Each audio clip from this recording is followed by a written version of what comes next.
Hello, this is Eric Strong once again, and today I will be discussing the topic of rate and axis. The learning objectives of this lecture are to be able to calculate the heart rate from an EKG of both regular and irregular rhythms, and to understand the meaning of the QRS axis and be able to determine it both qualitatively and quantitatively.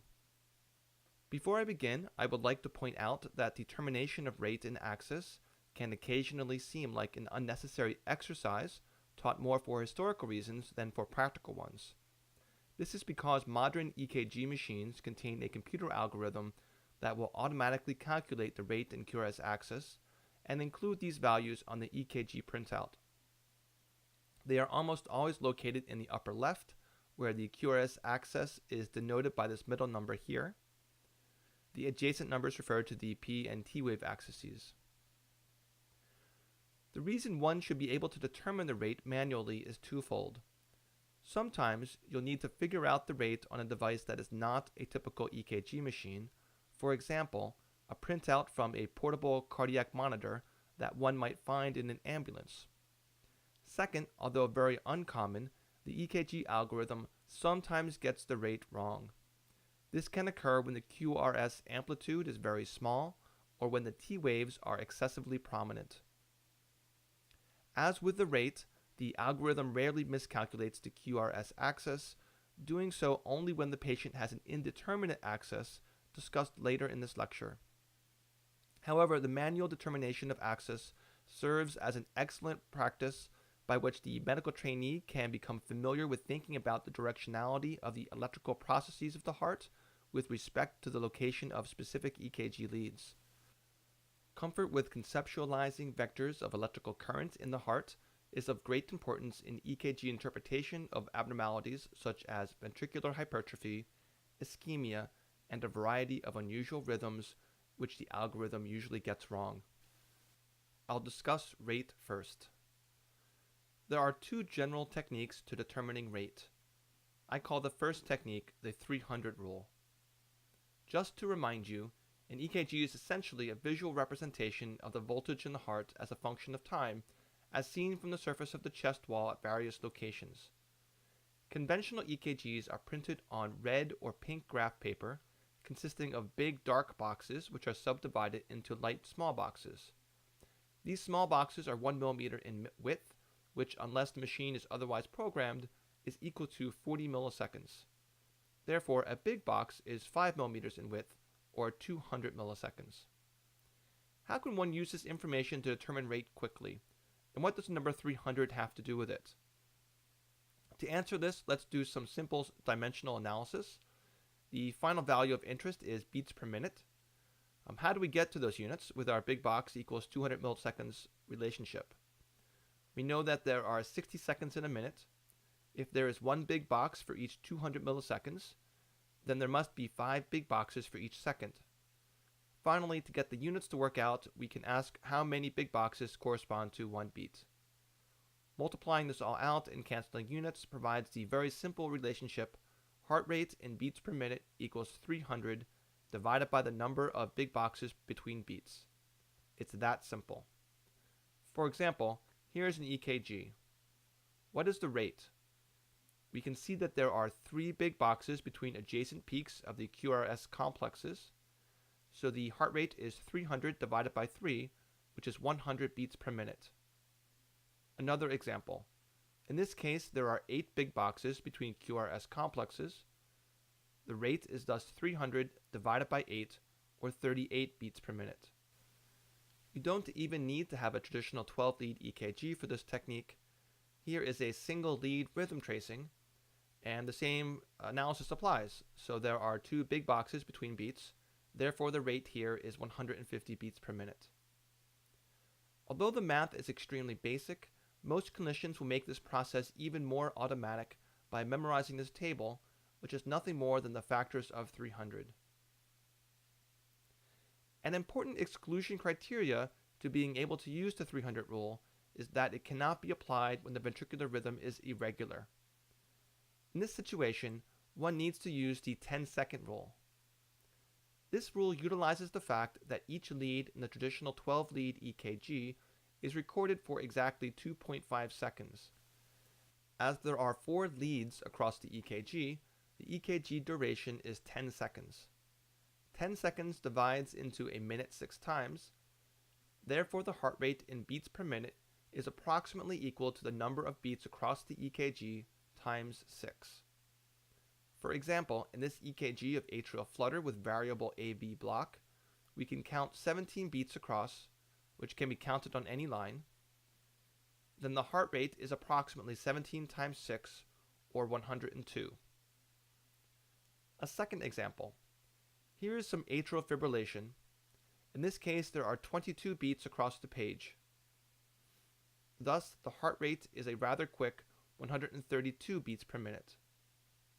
That's all there is to determining the heart rate on EKG. Axis is a little more tricky a topic, but still easily mastered with a little practice. The QRS axis represents the average direction of electrical activity in the heart during ventricular depolarization.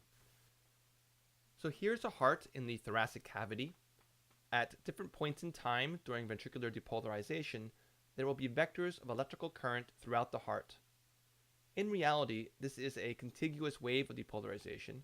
Thus, while I have only a couple of individual lines drawn, I could just have easily drawn 10 or 100 or 1,000 vectors at any point in time. As depolarization of the ventricle proceeds, the direction of these vectors changes. The QRS axis is essentially the mathematical sum of all of the hypothetical individual vectors to provide a single direction which, as stated, represents the average direction of electrical activity.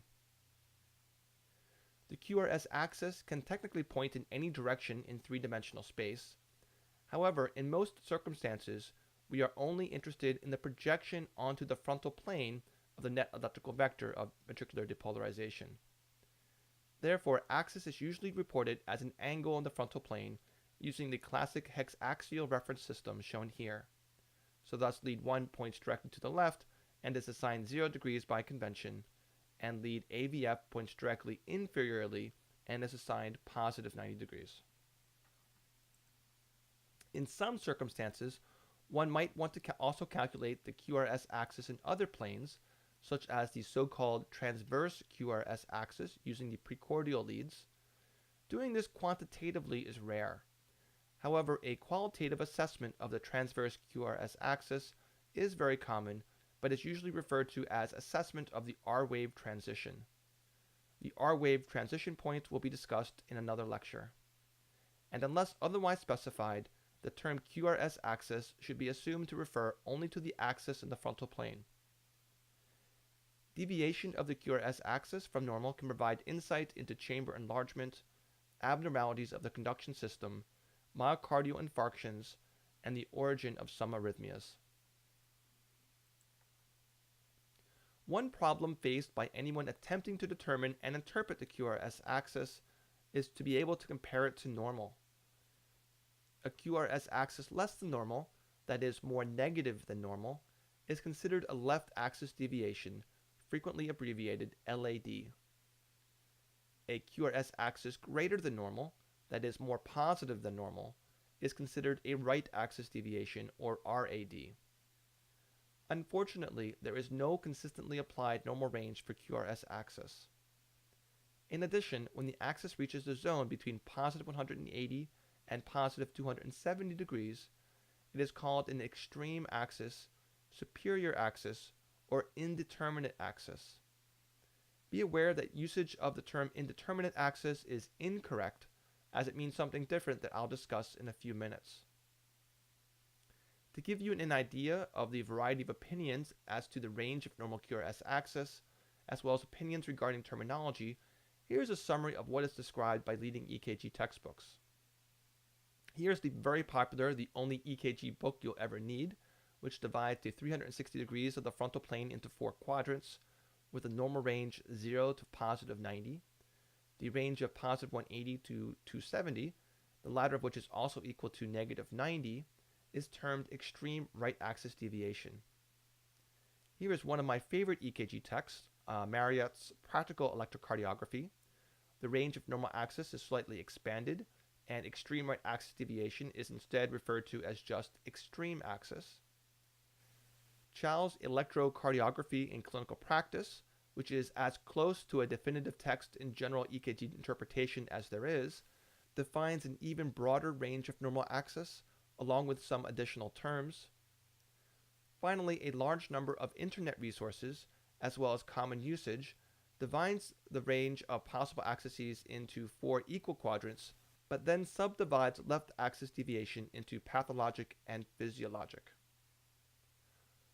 While there isn't a consensus regarding the normal range, nor the terminology, here is what I use in my practice, which conforms with the common practice of electrophysiologists with whom I'm familiar. The normal range is -30 to +90. An axis of -30 to -90 is termed left axis deviation.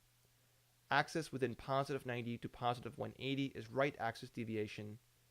And finally, the remaining quadrant can either be called extreme axis or alternatively superior or right superior axis.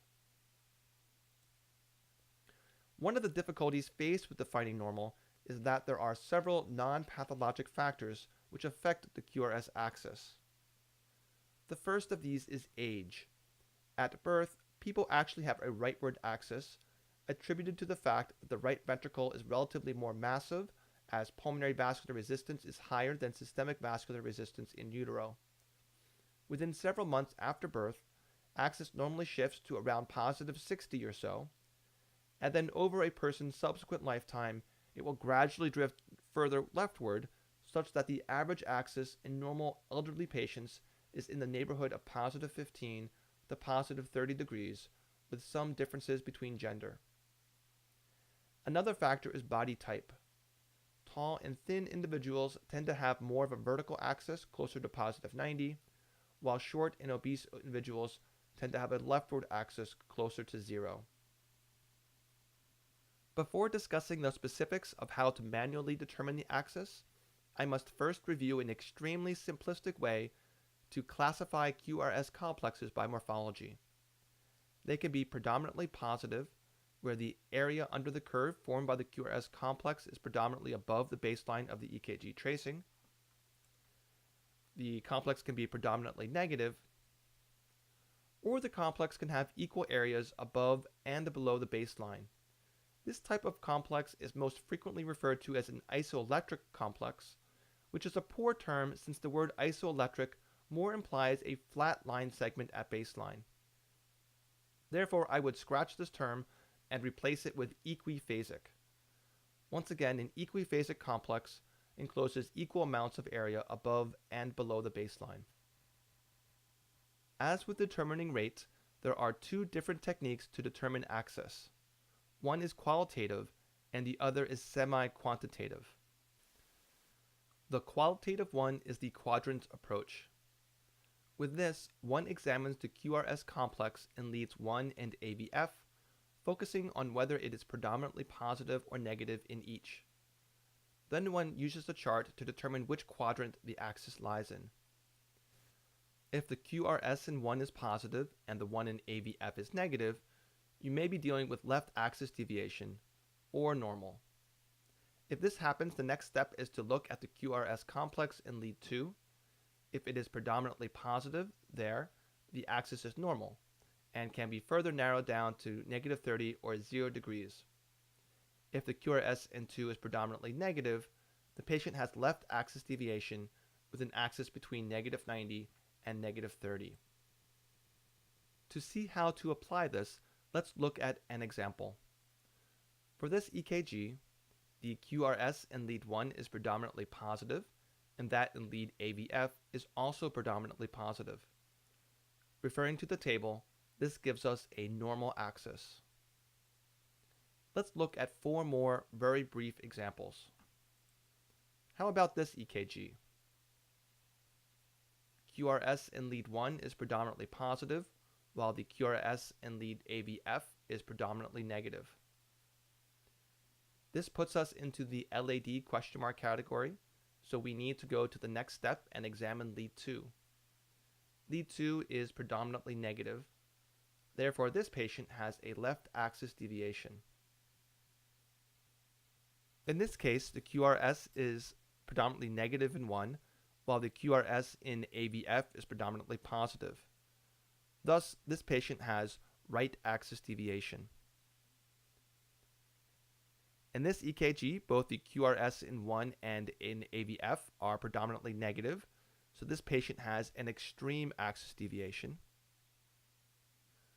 Finally, in this example, the QRS in 1 is predominantly positive, while in AVF is predominantly negative.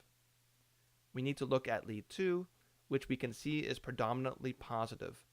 Therefore, this patient has a normal axis. So that's the quadrant approach.